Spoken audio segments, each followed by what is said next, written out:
Everyone, welcome to the Dr. Josh Axe Show. I am your host, Dr. Axe, and each and every week on this show, we explore the science and principles behind how to grow in body, mind, spirit, and take your health and your life to the next level. Did you know that there are millions and millions of people that have unexplained fatigue, sneezing, neurological issues, brain fog due to mold exposure? And there are so many people today living in moldy homes that have mold inside their bodies, their lungs, their microbiomes, and they don't know it.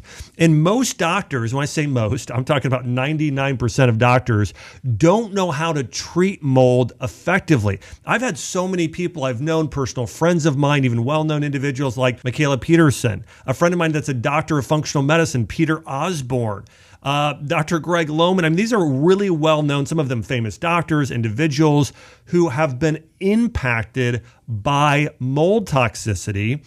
And I can tell you from working with thousands, tens of thousands of patients, many more people have mold and those are causing their symptoms than they realize. Let me give you the prevalence here. According to the National Institutes of Health, mold may be present in as many as 70% of homes, and 28% of people may be genetically susceptible to health conditions related to mold exposure. In fact, one of the things I used to test for in my functional medicine clinic is we would test people to see if they were one of that 28 to 30% of people that don't genetically detoxify mold very well. Have you heard of the MTHFR gene variant for methylation, for creating methylfolate in your own body? Well, it's a very similar thing here. Some people genetically can't clear mold from their system very well. It's nearly 30% of people. And those people, when they get exposed to mold, they'll be walking through an area,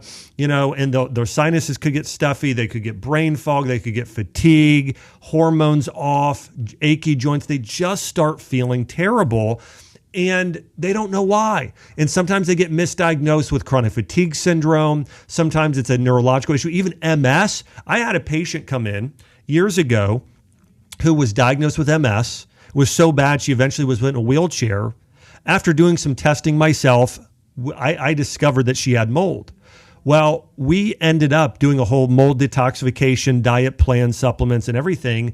And 2 weeks later, she was out of the wheelchair, and all of her MS symptoms over the course of the next month or two were completely gone. And later they said, we misdiagnosed you. You didn't have MS. You had mold toxicity going on. And so mold is a much bigger issue than most people realize. And so I'm going to dive in here. I'm going to talk about the top foods, supplements, air filters, all the things you need to do to detoxify your body from mold and doing it the right way. Before I dive in, though, make sure to subscribe here to the podcast and sign up for my weekly newsletter at the link in the show notes. When you subscribe, you're going to see more of this just on occasion pop up in your feed, the most popular episodes. And we've had people on the past year, Carrie Underwood. We've had, Vani Hari. We've had Casey Means. We've got, Jillian Michaels coming up and so many others. And so make sure that you subscribe so you don't miss out on this podcast that is growing by leaps and bounds. Also, I want to mention we have a episode sponsor. I did this episode and then somebody reached out and said, hey, I actually want to sponsor it because this mold content's great. It's a company called Vibrant Wellness. You can go to vibrant-wellness.com. I wanted to partner with a company that actually does mold testing because there's a lot of you that have mold issues going on within your own body and you don't know how to figure out if that's actually it or not. And so it's actually called a mycotoxin test that you can get done. So if you're a person that wants to know for sure, okay, do I have mold? Do I not have mold internally? Then you can actually do a test. And the one that I recommend, I personally have done this test, is why I'm recommending it. It's vibrant-wellness.com. And you can actually get a mold test there if you want to do a mold test. And I've got other friends of mine like Dr. Will Cole, lots of other doctors. This is what they have their patients do to test for mold. All right, a little bit more of a mold overview before we dive into the practical steps to cleanse your body of it. There are certain types of mold and fungus which can produce toxic substances known as mycotoxins. Now, mycotoxins are dangerous because they suppress the immune system, trigger inflammation, and damage your cells and even certain organs like your liver and your lungs. And this matters because mold in your home isn't just about unsightly spots on your walls. It is a major health concern if you're exposed to this. And listen, you can be exposed to mold in your home. Now, there are certain foods like peanuts that are grown on the ground, can get damp. They can have mycotoxins. And it's found a lot in our food supply as well. And that can cause issues as well. But in your home, it's an even bigger deal. So let me mention the most common symptoms for those people with mold toxicity. The first is respiratory issues with the sinus and lungs. That's the most common issue. It could be, trouble breathing. It could be like you don't feel like your lungs are as strong as they were. You can't get a full breath, or maybe you're getting a lot of sinus infections and colds on a regular basis. That can be due to mold exposure. Another one here is musculoskeletal issues. It could be issues with your muscles and your connective tissue where your joints just ache and don't feel good. Some of the biggest symptoms are around your nervous system, brain and nerves. Now, brain fog is one of, if not the most common symptom I see with people with mold issues within their own system. And then the last one would be, I do see a lot of people with issues related to gut microbiome, candida, digestive disorders. But I will say that the issues with the nervous system, with the joint aching, with the respiratory system tend to be the most common. Now, sometimes people think, I've got Lyme disease, or some people think I've got MS. I mean, there's all kinds of things where people are misdiagnosed when mold is actually the issue.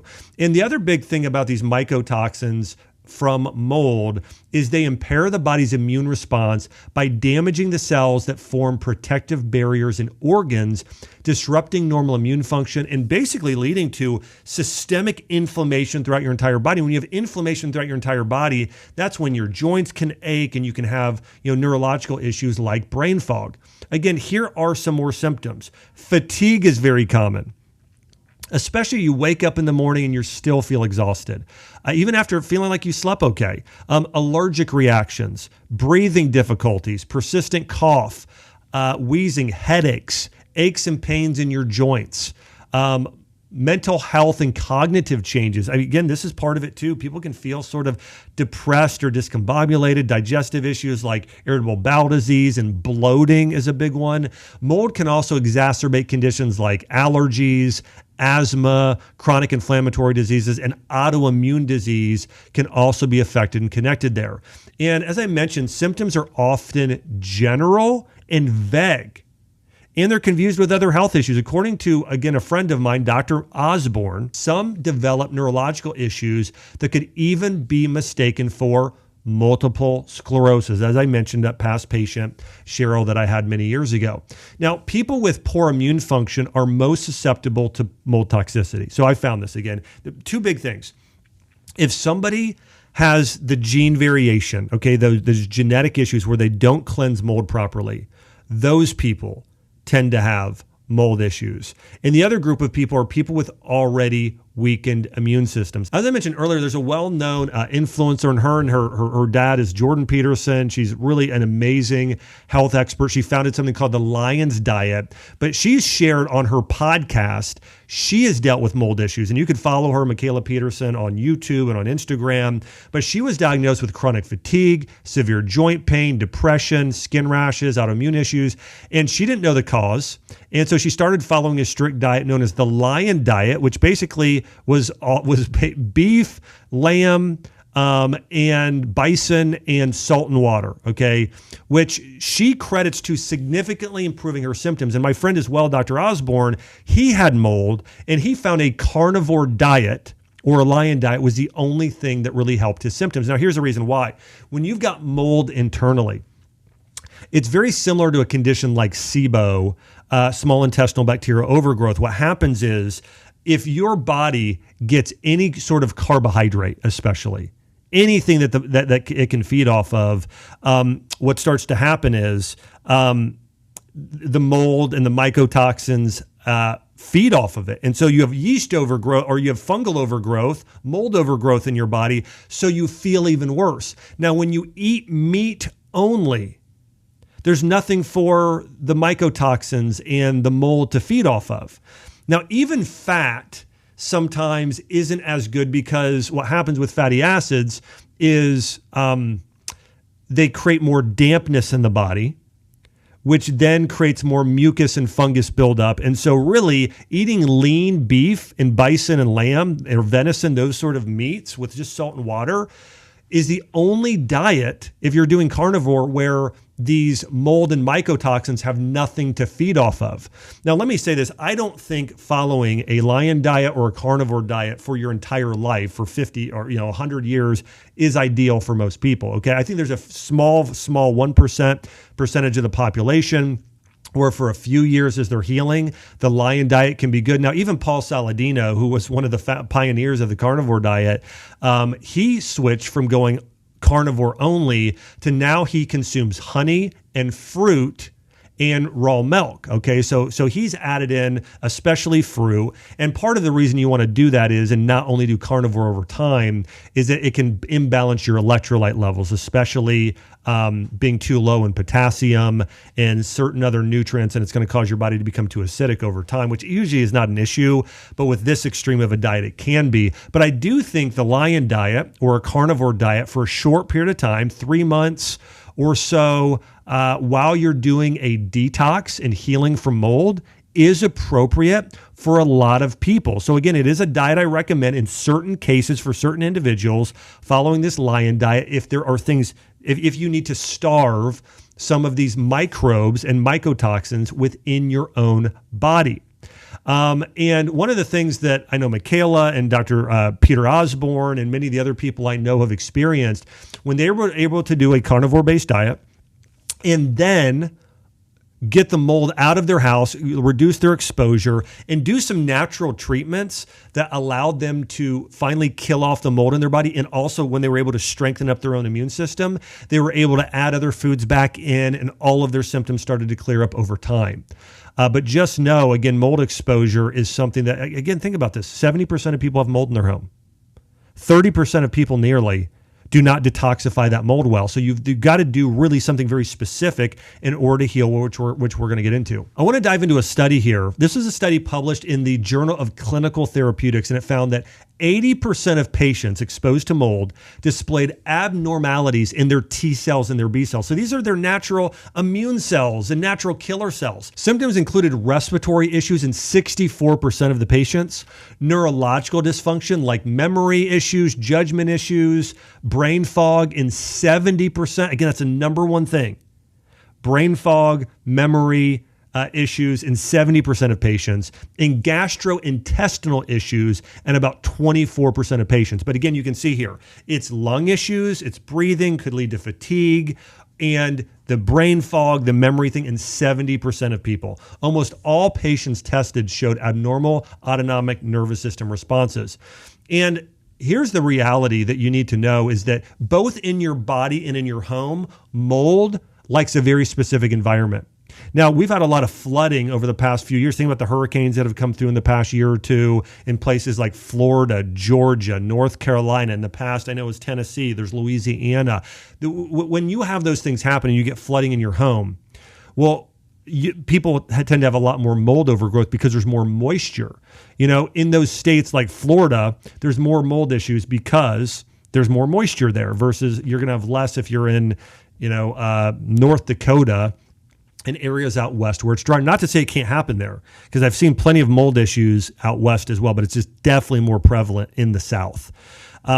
But mold likes a moist, damp environment, okay? So it likes moisture and dampness. Now, it's the very same thing in Chinese medicine. They diagnose people, TCM practitioners, with something called dampness, which is our equivalent to candida or mucus or phlegm or snot or ulcerative colitis. There's mucus in your colon. So this damp mucus or coating like yeast, that's an environment that mold loves to grow in. And the same thing happens in your home. This is why mold tends to accumulate in air ducts, like our ventilation, where there's no sunshine at all. And so in order to prevent mold, sun, light, movement, and a lack of humidity is ideal. Mold is usually found, as I mentioned, in the most poorly ventilated areas such as basements in bathrooms and areas where there could be a water leak. There was an article published in the Journal of Environmental Research, and it found risks for mold in your home include having an older home, a leaky roof, a basement that's flooded, damaged showers, tubes or pipes, or little to no air conditioning. Now, I mentioned this before. This was about this is more like probably 14 years ago in Nashville. This is my first few years of practice. And there was a big flood in Nashville. And I remember for the next 2 years after that, I had so many patients coming in with mold toxicity, and they didn't know it. They thought they had chronic fatigue syndrome. Some thought they had Lyme disease. Some thought they had neurological issues like MS. Some thought it was allergies, and it turned out to be mold. And so I've seen this in clinical practice, and I'll let you know there are very specific ways you need to treat this. And the reality is most doctors have no clue how to treat mold today. Now, I want to talk about how to spot mold in your home. Here's what you want to look for. Look for visible mold growth. Any musty smell or odor, those are signs of water damage and mold. So if it's a musty smell is one of the biggest indicators. Mold in your home typically appears as patches. It can range in colors. I mean, black is one of the worst, but it could be black, green, even white or tan, orange. You'll see these spots in your home. And the reality is this, you want to go and fix that immediately if you have an issue. You want to call a mold inspector and someone to come and test and be able to determine if there is mold in your home and do everything you can to get rid of it. Now, the other thing you want to do is test for mold inside your own body. And I mentioned this earlier, the one that I personally have used, and Dr. Will Cole, I know a lot of physicians, functional medicine doctors, this is what they have their patients do, and it's called a mycotoxin panel. And again, the brand is Vibrant Wellness. You can go to vibrant-wellness.com, do a mycotoxin panel, which again, I highly recommend. It measures different levels of 29 different forms of mold and mycotoxins like aflatoxins that might be making you sick.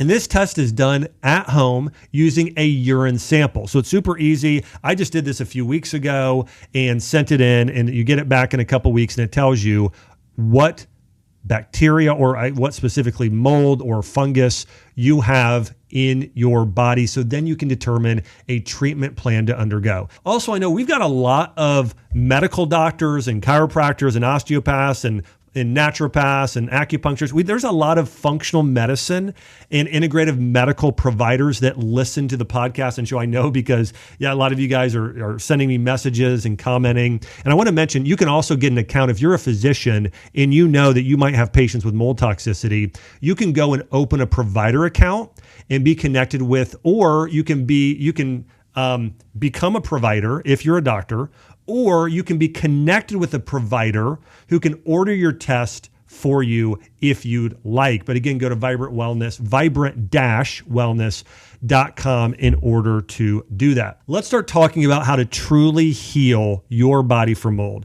Step number 1 is this: clean out the mold, remove the exposures, okay? You first need to remove the mold from your environment to heal, because continued exposure to mold and mycotoxins will keep your body from recovering, okay? It'd be crazy to think that you can,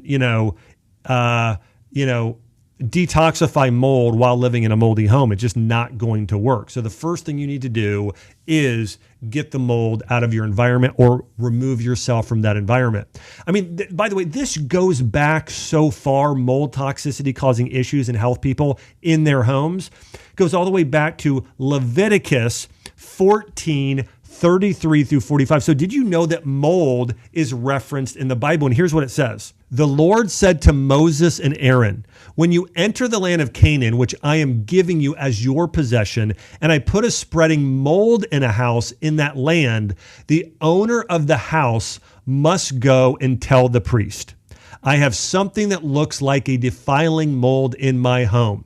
The priest is to order the house to be emptied before he goes in to examine the mold, so that nothing in the house will be pronounced unclean. After this, the priest is to go in and inspect the house. He is to examine the mold on the walls, and if it has greenish or reddish depressions that appear to be deeper than the surface of the wall, the priest shall go out of the doorway of the house and close it up for 7 days. On the 7th day, the priest shall return to inspect the home. If the mold has spread on the walls, He is to order that the contaminated stones be torn down and thrown out and into an unclean place outside the town. He must have all the inside walls of the house scraped and the material that is scraped off dumped into an unclean place outside of town. Then they are to take other stones to replace these and take new clay and plaster the house. If the defiled mold reappears in the house after the stones have been torn out and the house scraped and plastered, the priest is to go and examine it. And if the mold has spread in the house, it is persistent defiling mold. The house then is unclean. It must be torn down, its stones, its timbers, and all the plaster, and taken out of the town to an unclean place. Think about this. I mean, going back, we're talking about nearly 4,000 years here in the Bible is talking about if you have mold in your tent, in your home, and if you can't get rid of it after treating it one time, your home must be torn down and removed. God knew, the people of Israel knew that mold is that bad for your health. And there are a lot of people today living in moldy homes. And if that's you, do everything you can to cleanse the mold from it and get yourself out of the environment. And if it still keeps coming back, then do everything you can to move out of that house into something else. Okay. Because again, a moldy home will destroy your neurological health.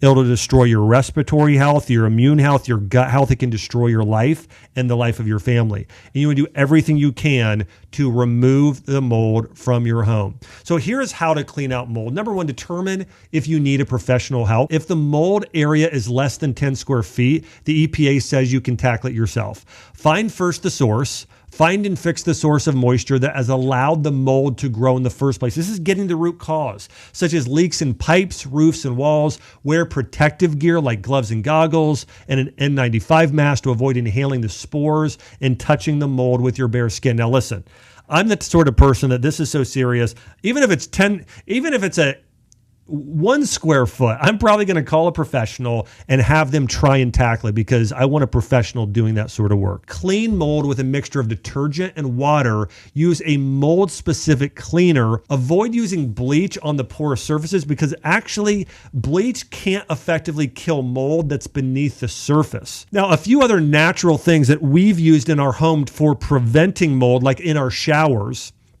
is we do a blend of tea tree oil and vinegar, and we spray this in our shower. Now, tea tree oil is one of several natural mold killers that you can employ instead of bleach. And if you want to put tea tree oil's natural fungicide power to work, combine 2 teaspoons of tea tree oil with 2 cups of water and shake up well. Now, I also like to do some vinegar in there as well. And then baking soda is another great option. It has anti-mold properties. You can mix a teaspoon of baking soda with 2 cups of water in a spray bottle as well. But I like mixing, again, tea tree oil and vinegar and water, and then baking soda and water, and using those to clean shower curtains and area inside a home. If you're battling fatigue, brain fog, headaches, digestive issues, trouble sleeping, joint pain, or even unexplained skin problems, it could be your body's way of telling you it's carrying a toxic load. I've seen so many times with my patients hidden toxins like mold, heavy metals, and everyday chemicals silently building up in the body, wreaking havoc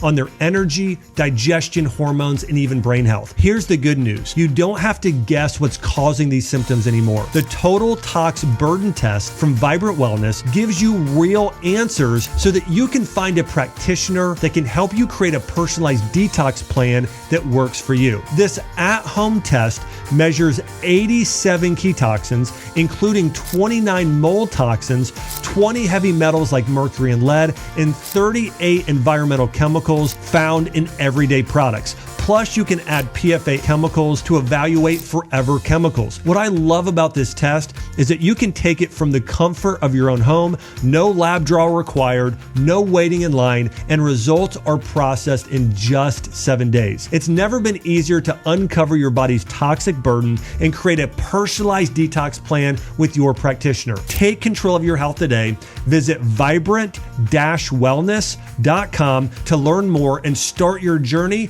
toward feeling your best. A couple other good things for cleansing mold from your home, but also your body, are grapefruit seed extract and hydrogen peroxide. Now, in a moldy area in your home, you can combine 20 drops of grapefruit seed extract with 2 cups of water in a spray bottle and spray that. But I also like grapefruit seed extract internally to help cleanse mold from your body. And with hydrogen peroxide, I don't recommend taking that internally, but putting it in your ears or doing a hydrogen peroxide bath. What I like to do is lay on my side, put hydrogen peroxide in my ear, leave it there for about 5 minutes, and then drain it out and do each side of my each ear, and that has anti-mold properties to help your body heal from mold.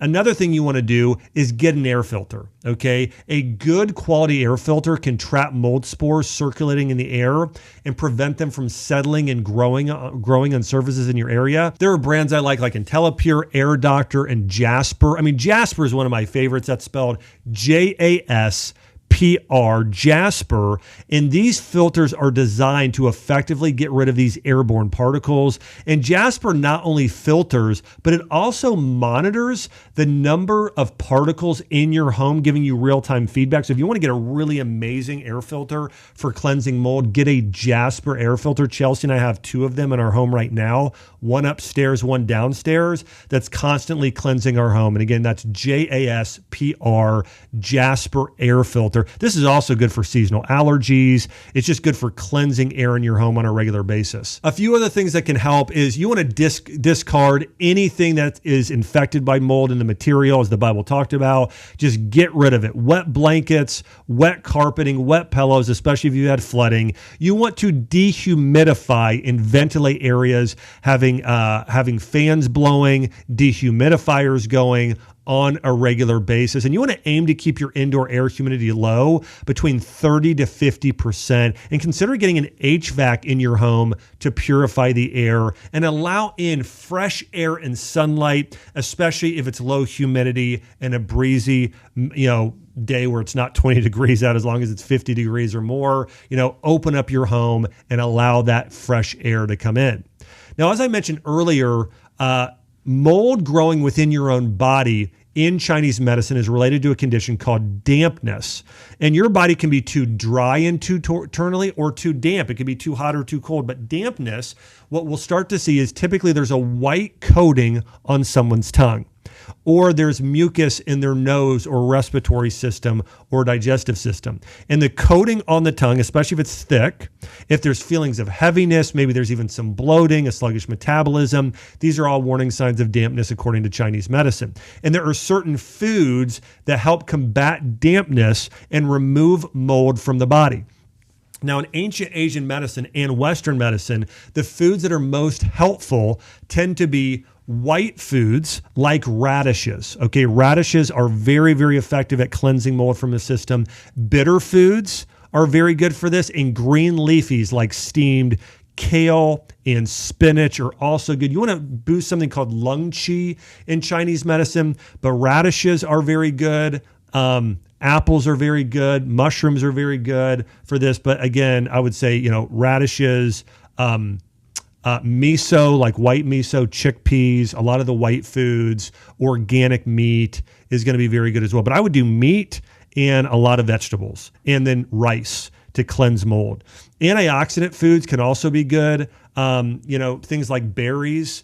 Grapefruit is something you definitely want to eat that's also good for cleansing mold from your body. And then light and dry foods that reduce fluid, I would say whole grains like rice, lean proteins, diuretic vegetables like celery is very good, pumpkins and onions, garlic, scallions, oregano, thyme, those herbs have really, really strong anti-mold properties. Just to go through this again, a few other foods, immune-boosting foods, echinacea, horseradish, chicken soup, and rice congee are very good. You want to avoid dairy products because they create more dampness. Fried foods, sugary foods, overly rich meals, stay away from that stuff. That's going to make your mold symptoms worse. You also want to minimize foods that tend to have a lot of mycotoxins like peanuts, wheat, corn, alcoholic beverages, certain beans, and conventional bread.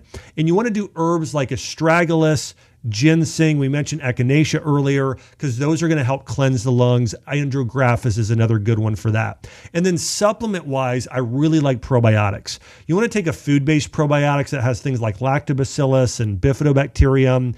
those have been shown in studies to help kill aflatoxins, a form of mold in the gut. And then also soil-based probiotics are very effective at cleaning the gut out from mold. Certain other nutrients are helpful at cleansing mold. Vitamin D3, zinc, magnesium, and B vitamins are the most effective at cleansing your body of mold toxicity. And I also want to mention here supporting your detoxification pathways of your lungs, but also your liver. Things that support glutathione production, like milk thistle, dandelion, or an N-acetylcysteine supplement, are also beneficial.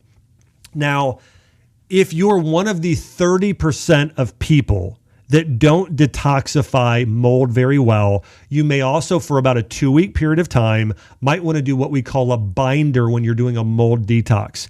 This could be activated charcoal, it could be bentonite clay, or it could be even something like a cholestyramine, okay? Now, I really like bentonite clay and humic and fulvic acid. Those are my favorites for doing this. They're more gentle on the body. They're more natural. But again, you could also do activated carbon or activated charcoal for a while. Again, these bind to mold. Now, they'll also bind to some minerals in the body, especially charcoal, but they will help cleanse the body of some of these issues.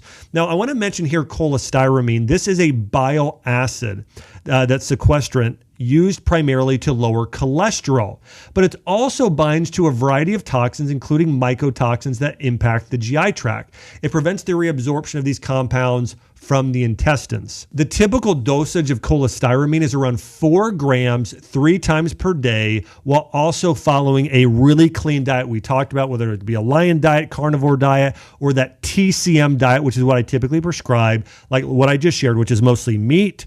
It might be some steamed vegetables, and it's going to be a lot of those white foods like radishes and horseradish and rice and some of those foods that are also going to help as well. But I would recommend for most people starting off with bentonite clay, doing about a teaspoon once to twice daily, and then also doing some humic and fulvic acid and high-dose soil-based probiotics. If you still know you needed something a little stronger, then you could do a little bit of activated charcoal and some cholestyramine as well to help your body heal. A few other things that can be good, chlorophyll, taurine, as well can be good for supporting your body and healing. Now, there are some herbal remedies that will also help kill mold in your body. So when you're doing some of these things, whether it be cholestyramine or carbon or charcoal or the bentonite clay, now you don't want to take these with the herbs because they can even bind to that in your food. You want to take those binders by themselves, but you can also do certain herbs like olive leaf, oregano, neem, sarsaparilla, and garlic. These herbs have antimicrobial and antifungal properties. One study reported a 34.1% inhibition of fungal overgrowth when treating with neem leaf extract, indicating its potential for controlling mold infection. So neem has been proven in medical studies to slow and inhibit fungus growth. In addition to olive leaf, oregano, neem, and sarsaparilla, you can also do things like I mentioned garlic, green tea, propolis found in bee honey, curcumin, licorice root, manuka honey, cinnamon, resveratrol, ginger, berberine, caprylic acid all have benefits as well. I do want to mention a few of these. Raw garlic also possesses antifungal properties. It contains a compound called ajoine, also allicin. These compounds have antifungal benefits. Tea tree oil we know topically is good for this. Thyme or thyme tea or just thyme as an herb has antifungal properties because of its compound called thymol. Oregano has carvacol, which has anti-mold properties. Cinnamon has benefits. Clove has benefits. Neem has benefits. Licorice root has benefits. Grapefruit seed extract. There's a study published in the Journal of Alternative and Complementary Medicine that showed that grapefruit seed extract was beneficial against Candida albicans, which is a common fungal pathogen. So that can be beneficial. And then I also mentioned caprylic acid, which is found in coconut oil, also has benefits at killing off Candida and fungal overgrowth. Now, a couple of treatments I like in addition to this would be ozone IV. So ozone kills off harmful bacteria and funguses in your body. And you can go and get an IV, just like you've heard of a vitamin IV where you'll get maybe, a Myers cocktail like vitamin C and B vitamins and different nutrients via an IV into your bloodstream. You can also get ozone directly into the bloodstream. There's different tools for using this, like an EBU or what's known as a 10-pass machine, where your blood will filter into a machine. Ozone will be added, and then that same blood will be put back into your body, and that will kill the toxins and mycotoxins and mold in your bloodstream. So again, ozone treatment is good for this. Now, remember this. In order to do these treatments, though, you want to make sure you get out of the moldy environment or else it's just going to keep coming back. But I think ozone is great. And another thing I love, hyperbaric oxygen therapy. This is used oftentimes to treat issues such as wounds or infections. I did this when I had my spinal infection to treat the infection. So different infections, whether it be mold or it be bacterial, hyperbaric oxygen therapy creates an environment where a lot of these microbes and mycotoxins can't survive. And in one study, they combined infrared sauna along with hyperbaric oxygen therapy and antigen treatments. And in this study, there was about an 85% improvement in full recovery in patients with mycotoxin exposure, and in another 14% saw some improvement. So we're talking about 99% of people saw improvement and 85% of people fully recovered. So here's what you need to do if you want to heal your body from mold toxicity. First off, find out if that's an issue in the first place. Test both your home and your body, okay? You can have mold inspectors come and look at your home. You can also do the vibrant-wellness.com, their test, to be able to test if you have it in your own body. So that's the first thing you want to do is identify, is it in your home? Is it in your body? Step 2, you want to clean your air, get an air filter, do some things while you're in that environment to cleanse it, or do your best to get out of the environment altogether, okay? Because you have to reduce the exposure to heal. Number 3, consume a diet that helps eliminate mold. It's going to be a diet that's mostly meat. It might be some steamed vegetables. It might be some immune supportive foods like rice congee, chicken soup, horseradish, radishes, hummus, those sort of foods, but very, very limited foods. You want to really do lower carbohydrate, mostly protein, and a little bit of good, healthy vegetables. And for some people, maybe even going all the way carnivore or lion diet for a few weeks or months. And then what you want to do is do the supplements we talked about. Oil of oregano, neem is really powerful. We also talked about things like thyme and garlic and grapefruit seed extract. So you can do these. And then in addition, consider doing an ozone IV or vitamin IVs that support glutathione, because that's going to support detoxification in your body. And then try and do hyperbaric oxygen therapy 1 to 3 times a week for the period of cleansing, probably just for a month or two, along with infrared sauna if you can. Now that's an entire mold protocol, but there are many people that have lived with mold toxicity for years, and it's caused major issues within their body. And so I want to encourage you, if you can do these things, you're going to be set free from mold and see great improvements. I want to head on a last case study here. This is published in an online medical journal, and it says this: a 59-year-old male presented with symptoms of mold toxicity and Lyme disease, including aches, headaches, memory loss, wheezing, severe mood swings, and fatigue. He had significant weight gain and was sleeping on his wood boat, which had high mold spore levels. He underwent intravenous ozone therapy, receiving 50 cc's of an oxygen ozone mixture, initially 5 times a week and then 3 times a week. After 2 months, his condition stabilized, and by the end of month 11, he had regained his weight. His symptoms were completely resolved, and he returned to full-time work on a different mold-free boat. This is an interesting case study in an actual medical journal on somebody that saw improvements from treatment with oxygen ozone mixture. So know this, your recovery from mold toxicity can vary. I've seen it anything from a few days to several months to fully heal, but if you follow this protocol, your body can completely heal and overcome mold toxicity. As we mentioned, there are so many people today that are dealing with mold toxicity and they don't know that's actually what's causing their issue. And think about, do you live in a home that's older? Have you ever seen any mold anywhere around your air ducts or anywhere in your homes? Do you have any of those symptoms we talked about? If so, take action now to test your home and your body in order to start to treat and heal from mold toxicity. And just as a last thing, because I get this question constantly, how do I know if I have mold toxicity? Number one, the symptoms. Number two, you can actually do a test for your own body. You can go to vibrantwellness.com. That's vibrant-wellness.com. Do a mold test, and then do some of the things we talked about in terms of the sauna, hyperbaric chamber, and some of the diet and foods and air filtration to help you heal. Listen, there are so many people who don't know the truth about mold. I just want to encourage you, share this episode, whether it be on Instagram or YouTube or text it to a friend group. There are a lot of people who are dealing with this and they need to know the truth of how to heal from mold. And by the way, I'd love to hear from you in the comment section. Have you ever dealt with mold toxicity? What helped you? Are you still dealing with it today? Hey, please let me know in the comment section. And also don't forget to subscribe. We've got so much more great information coming out here in content. And if you're not subscribed, you're going to miss out. I don't want you to miss out on some of the stellar interviews and other single episodes I have coming out here in the future. Well, thanks so much for tuning in here to the Dr. Josh Axe Show, where each and every week we dive deep on different topics on how to truly heal physically, mentally, and spiritually to take your life and your health to the next level. Again, thanks for subscribing. Thanks for sharing. I'll see you on next week's episode.